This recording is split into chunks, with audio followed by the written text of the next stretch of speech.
Hi, and welcome to the 10-Minute Food Truck Training Podcast. My name is Bill Moore. I'm the founder of Food Truck Training Group on Facebook, co-owner with my beautiful wife, Melissa, of our own food truck. It's called Food Truck 101, and I'm the executive director of the National Street Food Vendors Association, which is a nonprofit dedicated to education, advocacy, and uplifting all food vendors. Today, I'm going to be talking about tips on finding a good location for your food truck, because that is super important for you guys to be able to turn a profit.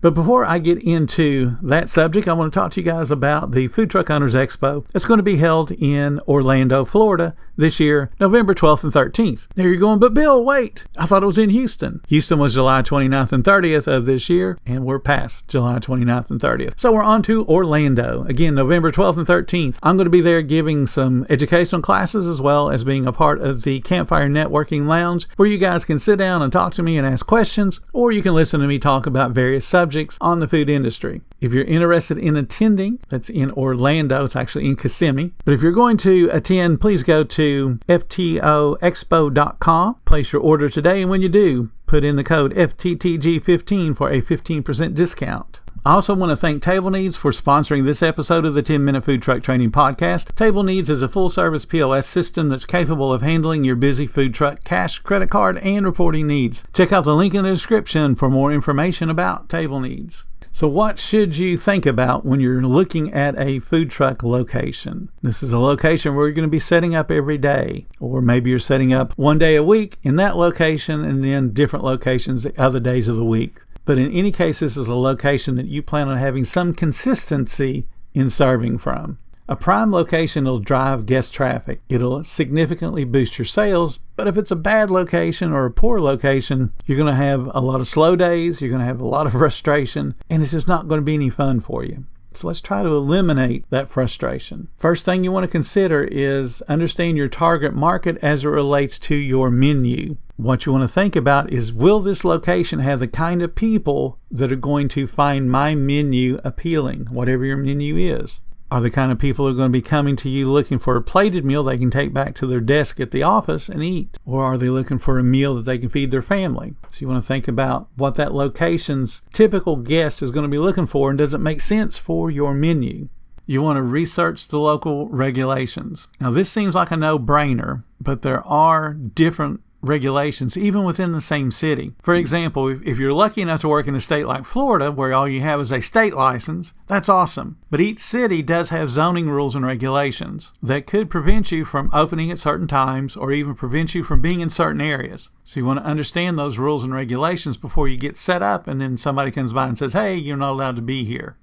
But then there's other places where they do want you to be, and that's where you would have to set up. So understand the zoning laws where you're going to be headed. You want to evaluate foot traffic. So just because somebody says, hey, I want you to come and sit in front of our convenience store and you can sit there for free, people's ears perk up at free, it may not be the best place for you foot traffic wise. Yeah, there's a whole bunch of people that are filling up cars, but are they coming there to eat? Are they coming there to get food to go home? Are they coming there to fill up the car on the way to work and they want a snack? You want to understand what the foot traffic's going to be like. I used to set up at a convenience store. It had 12 pump stations. So that meant potentially there were 24 cars that could be there at any one time, which sounds like an awesome place to set up. Problem is, the parking lot was so daggone busy, no one felt safe walking over to where the hot dog cart was. But we gave it a good go one summer, and we put a whole bunch of food into people's mouths, and we got people coming to our business to the point where they would not even come there to get gasoline. They would come there to get food and then go on their merry way. But you got to evaluate that foot traffic. Does it make sense for you to be there? To contrast what I was talking about with the one convenience store we sat at, there's another gentleman I worked with a handful of years ago that was doing a convenience store, didn't sell any kind of food on the inside at all other than packaged food that people would take home and heat. So they asked him to set up there. And it was a very inexpensive rent. It was like $100 a month. Not very expensive at all. And he sets up, and within a week, he realized that this is a bad idea. He was getting no business. They only had 4 pump stations, which meant at most there were 8 cars potentially on the parking lot. He said the month that he was there, he never saw more than 2 cars on the parking lot at any time. So that's a slow convenience store. He was on a road that had undeveloped lot right behind him where he parked that had trees. So no one could see him as they were pulling up until they were exactly even with his food trailer. And by that point, they'd already missed the entrance to get into the convenience store. So that was a problem. He sat at an intersection where the crossroad went back to a huge subdivision, but no one was pulling in there to get gas and then get food to take it home. There was a problem. So you need to explore those potential issues before you actually spend money to move your trailer or your truck there. The next thing you want to consider is accessibility. And that's what I was talking about with the other gentleman. Accessibility means that people can get in and get to your food truck and then they can get out without there being too much hassle. Sometimes setting up on a corner where there's a red light sounds like a good idea until you realize how far the traffic backs up. So now people want to get through that red light as opposed to, I think I'll stop in and get a bite to eat. You also want to consider is the potential for walk-ups. Another person that I worked with set up at a food truck court that had a huge apartment complex directly across the street, and it was a very small street. Basically, it was a dead end that led into the apartment complex. But there was a huge fence around the food truck park that people would have to walk all the way around to be able to walk into it. Or they would get in their car and drive there. But it was clumsy to get there because it required a lot of left-hand turns because of the way the traffic pattern. So it goes to accessibility, how easy it is for the guests to get in and out. You want to analyze the competition. Who sets up near you? Do they set up consistently? Are they only there 1 day a week or are they there 5 days a week? Who are they and what do they sell? Do they sell the same thing as you? Do they sell different things as you? Do they complement your food? Look at the competition. It's okay to be in an area where there is some competition. A food truck park, for example, lots of competition around you. But also a food truck park is a dining destination. People go there to eat. Don't worry about competition. Just worry about is there too much competition. I've seen a convenience store, a very tiny convenience store that had 4 pump stations. So again, a total of 8 cars could park on it, have 3 food trucks on their tiny parking lot. So we have too much competition for the amount of people that could potentially ever be there. And it was not in an area that people would be walking to. They were 100% dependent upon people driving there, getting gasoline, and hopefully being hungry at the same time.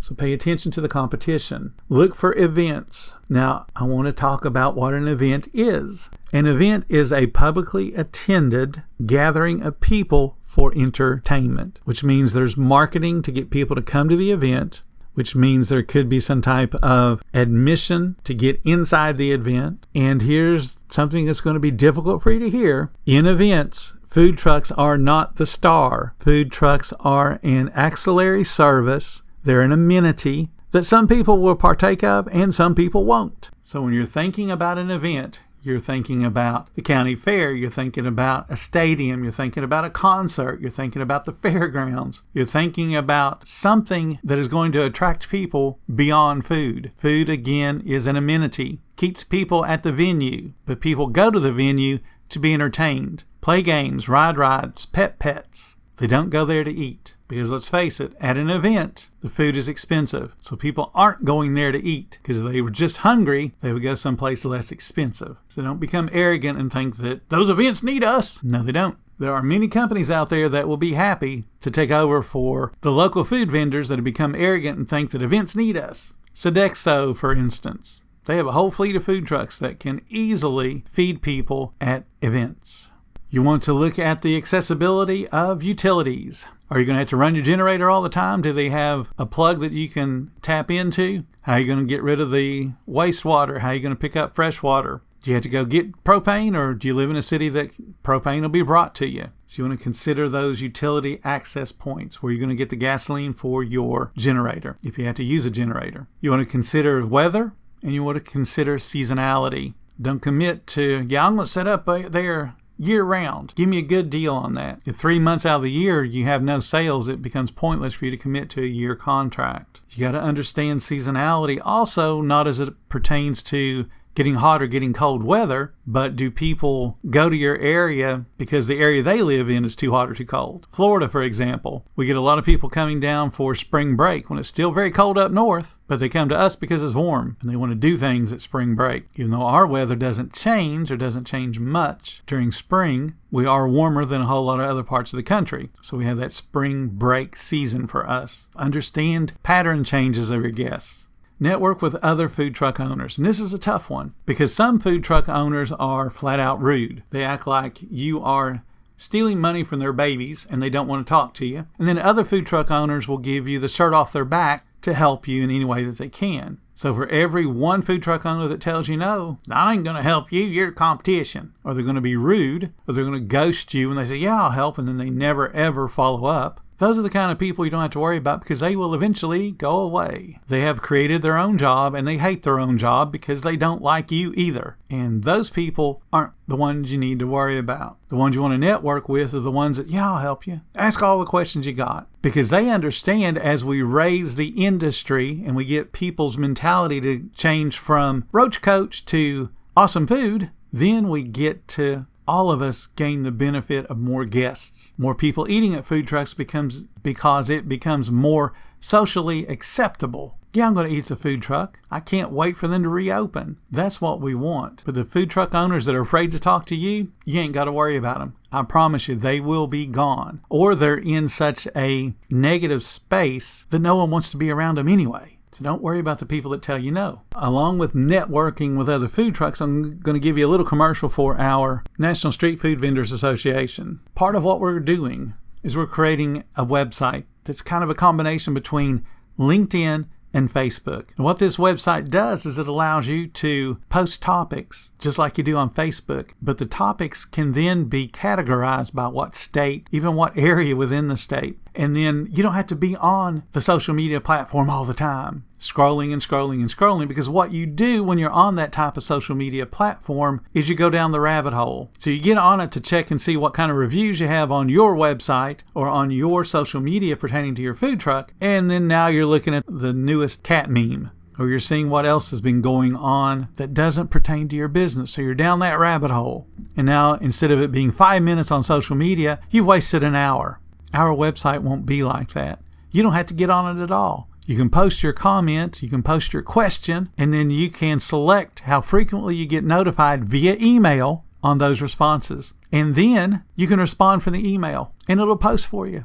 So now you can stay focused on your business instead of losing time because you're on social media. Oh yes, I'm going to place an ad. Oh look, there's a cat meme. And then you lose that time. That's just one of the things that we're creating. We're also going to have a directory so that people that are interested in finding, Cisco or PepsiCo or any of the other distributors, they'll be there with contact information. Yes, it's going to take us some time to build this out, but we got to start somewhere. We're spending good money to get this built for you. Become a part of our association. Thank you guys so much for listening to the 10-Minute Food Truck Training Podcast. Please take a moment to follow our podcast, and if you really like what we do, show some support. There's a link in the description to make that happen. Every little bit does help keep us going. Until next time, you guys have a profitable day.